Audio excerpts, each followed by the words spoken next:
کیا واقعی انسان پہلے بندر تھے؟ ڈارون تھیوری ضرور ہے، انسان پہلے بندر تھا، بندر سے انسان بنا۔ اسلام میں اس کی کوئی گنجائش نہیں ہے، نہ ہم مانتے ہیں۔ جو قرآن میں ذکر ہے کہ انسان بندر بنے، یوم سبت کے دن ان پر عبادت کا اللہ تعالیٰ نے حکم دیا۔ مچھلی کا شکار کرتے تھے یہ لوگ، تو اللہ تعالیٰ کی طرف سے حکم تھا کہ اس دن یوم سبت تو مچھلی کا شکار نہیں کرنا بلکہ صرف عبادت کرنی ہے۔ لیکن دلوں میں ان کے بغض تھا، انہوں نے چال چلی، انہوں نے بولا کہ جو ہے کچھ چینلز بنا لی دریا میں سے، تو چال چلی اللہ تعالیٰ کے ساتھ اور ذرا لالچ کے چکر میں، تو جو لوگ یہ اس میں ملوث تھے اللہ تعالیٰ نے ان کو سزا کے طور پر بندر بنا دیا۔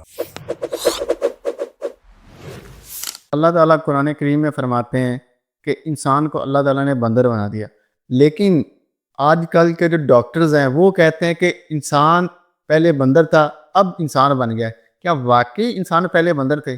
ڈارون تھیوری ضرور ہے کہ جو ہے انسان پہلے بندر تھا اور ریولیوشن ہوئی اوور دا ٹائم، بندر سے انسان بنا، جو کہ بالکل بے بنیاد ہے۔ اسلام میں اس کی کوئی گنجائش نہیں ہے، نہ ہم مانتے ہیں۔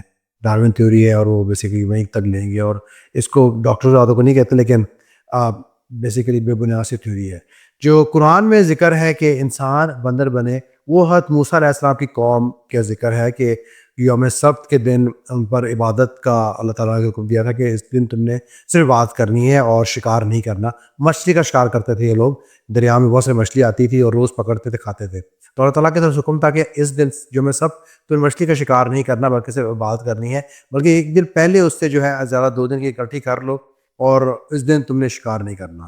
لیکن دلوں میں ان کے بغض تھا، اور وہ ہوتا یہ تھا کہ دیکھتے تھے کہ اس دن مچھلی آتی بہت زیادہ ہے، تو انہوں نے چال چلی، انہوں نے بولا کہ جو ہے کچھ چینلز بنا لی دریا میں سے اور مچھلی وہاں پہ آ جائے گی، ہم نیکسٹ ڈے جائیں گے اور اس مچھلی جو آئی ہوگی پیچھے بند کر دیں گے، پکڑ لیں گے۔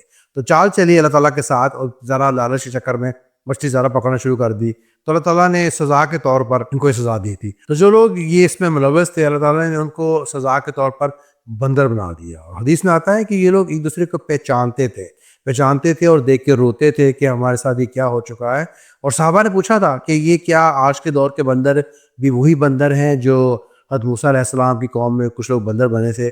تو آپ نبی کریم صلی اللہ علیہ وسلم نے فرمایا کہ جب اللہ تعالیٰ کا کوئی عذاب کسی قوم پر آتا ہے تو وہ کنٹینیو نہیں رہتی، وہ کچھ دن بعد سب مارے گئے تھے۔ تو اوبیسلی یہ بندر آج کے بندر وہ بندر نہیں ہے۔ رمضان کے بعد شیاطین آزاد ہو جاتے ہیں، تو انسان کو ان سے بچنے کے لیے کیا کرنا چاہیے؟ جی بالکل، رمضان میں اللہ تعالیٰ کی رحمت ہوتی ہے اور شیطان قید کر دیے جاتے ہیں، جس کی وجہ سے عبادت میں آسانی رہتی ہے۔ لیکن رمضان کے بعد اوبیسلی شیطان آزاد ہے، اور لیکن رمضان میں جو انسان نے عبادت کی ہے ہمیں چاہیے کہ اسے کنٹینیو کریں۔ وہ جو جذبہ ہم نے اپنے اندر پیدا کیا ہے، بڑھایا ہے، اس کو ہم کنٹینیو کریں گے تو اللہ تعالیٰ کی مدد ضرور آئے گی۔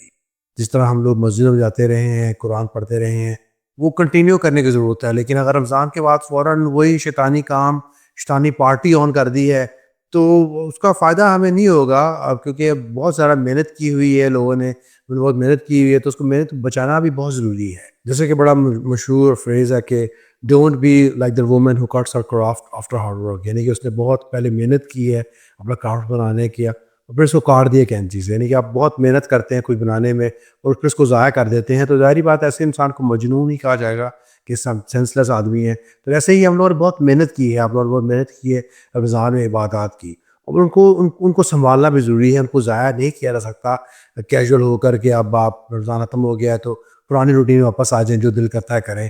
تو اپنے آپ کو کنٹرول کرنا بہت ضروری ہے، یہ کریں گے تو اللہ تعالیٰ کی مدد آئے گی اور اللہ تعالیٰ ہمیں اس پہ استحکام دیں گے کہ ہم نیک کام کرتے رہیں اور شیطان سے بچتے رہیں انشاءاللہ۔